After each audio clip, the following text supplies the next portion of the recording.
Hello again, it's Miss Jones from Sew with Miss Jones. Now that we have stitched all the way around the pocket, our next step is at the top of the second column on page 2, and it says trim the 2 corners and notch at the 4 inner corners. So trimming means we're going to cut at a diagonal. Notching means that we are going to make a little pie shape like that. So a little pie shape right at these corners. And the reason why we have to do that is because if we don't, there's going to be a lot of excess fabric right there in that corner. So let me show you how to do that. If you notice, I stuck my needle in my pocket so that I don't lose it.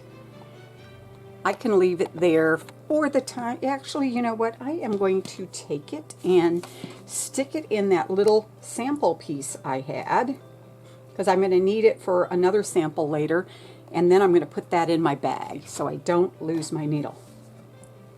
So it says for us to trim the corners, and when we trim the corners, we are going to, and I have little scissors, but you can use your regular fabric scissors. We're going to cut at an angle, just like that. Cut it close to, but be careful not to get too close to that corner. Let me scoot in a little bit so you can see what I'm talking about. So see that corner right there? I've left maybe 1/8 of an inch, maybe 1/8 of an inch. And then I'm going to do that over here too. I'm just going to cut at an angle, and I want to make sure that I don't cut through that stitching. If you cut through that stitching, you're going to have to go back and re-stitch around this corner. Otherwise, you're going to have a hole in the corner. So for those notches you have to do, you're basically going to be doing a wedge or like pie shape. So I'm actually just going to draw this on here. You don't have to draw yours on your fabric. I mean, you can if you want to, but I just want to show you how you do that. Okay, so it's going to be a little shape like that, and I'm going to do it on 2 of them, and then I'll cut the other 2 off camera. So when you cut something like this, don't stick the scissors all the way up like that, because you'll end up cutting too far. When you do something like this, you want to just use the tips, and so I have the tips of my scissors just so that they meet the end of that little shape, and I'm going to clip, and then I'm going to turn it, and I'm going to clip again, just with that, with the point of that. Now you're thinking, Miss Jones, I've got bigger scissors. Can I still do that? Yep. So I have my bigger scissors, and again, just the points. And you want the end of the scissors to be right before that little corner. And maybe if you draw the things on there, it's going to help you. It's up to you. Okay? See? And I did it with big scissors as well as with little scissors. Now, I'm going to do the other 2 corners, and then I'm going to show you how to turn it right side out. Okay, so we are getting the pocket ready to turn right side out, and the first thing that we want to do is open up this seam. Now, if we open up the seam, it's going to make it a whole lot easier to roll those edges even when we get done. So you can do this with an iron, but it's kind of fiddly, and sometimes I don't like students, you know, getting the iron too close to their fingers. So if you notice, what I did is I opened the seam up with my fingers, and I rolled it all the way back to my stitches. I didn't just do it a little bit, I rolled it all the way back to my stitches. And then with my thumbs, and if you have a good thumbnail, it'll work. But if you don't have a good thumb, just use the flat part of your finger and press along there. Okay? That will help that turn out. Then I'm going to flip it around over here. I'm going to do this on all of the sides. Again, I have good thumbnails, so I can do that. All the little corners. On these sides right here where it's diagonal, try not to stretch them too much, because that is on the bias, and remember, the bias is the stretchy, squidgy part. Okay, so I have those opened up really well all the way around. And but I didn't do this bottom part right here because it's a little bit different.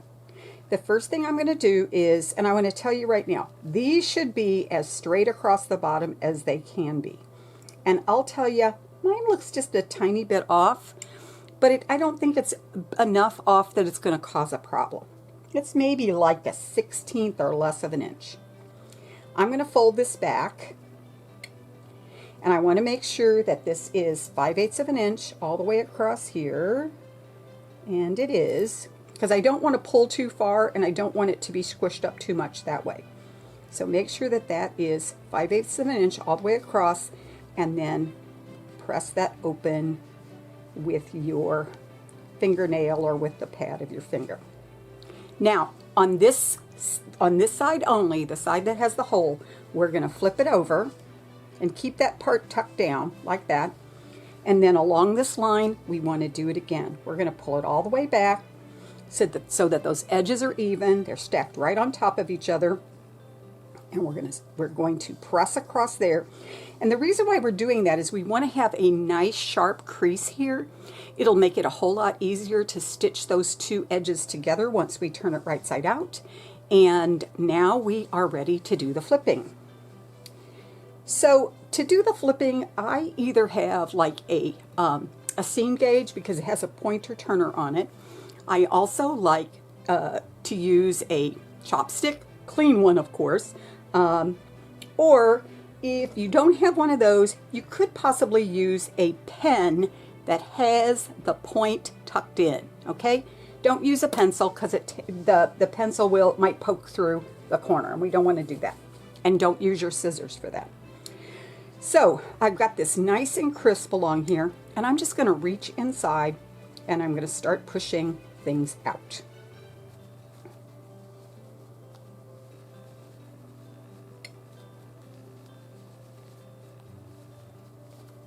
This is a whole lot easier to do with a pocket. I had to do this with a pillow, and it was a whole lot bigger to do. Okay, so I think I have it all right side out, but boy, that doesn't look anything like a pocket. And this is where the pointer turner on your seam gauge comes in, or the chopstick comes in.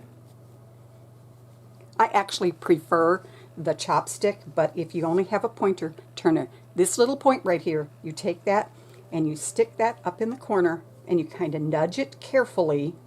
You don't want to pop that corner, but you nudge it carefully until you have a nice crisp corner.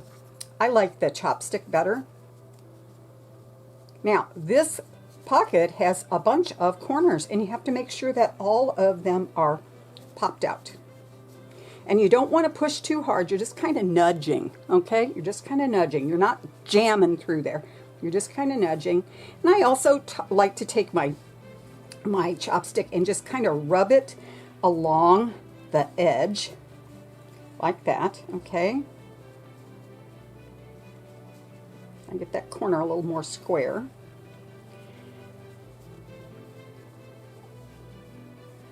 Okay, and I'm just trying to get that all along there.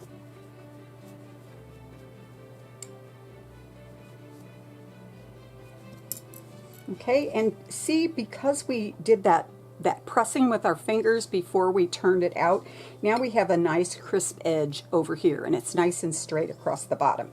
If you don't do that, sometimes you'll have a little wobble down there, and it look like it has a swollen spot or a pimple sticking out or something. Okay, so now I have it all turned right side out. And I want to make sure that I have all my corners turned out really sharp. So I have 1, 2, 3, 4, 5, 6 corners, and I have those edges tucked in under. And now is the time to use the iron to press this. I'm going to get this one more little thing right there. Okay, I think I have them nice and sharp. I'm fiddly about this.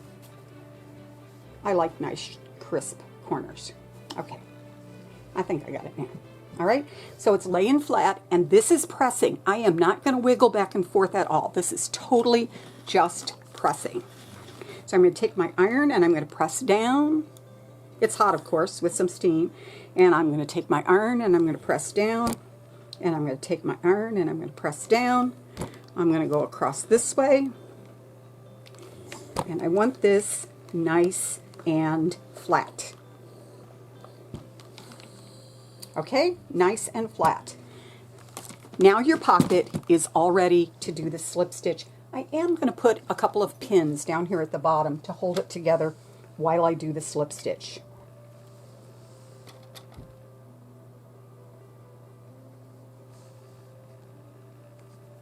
So your next lesson is how to do a slip stitch. Once you have practiced that, then we're going to close up the pocket, and we'll be ready to do the top stitching across the top of the pocket. Bye for now.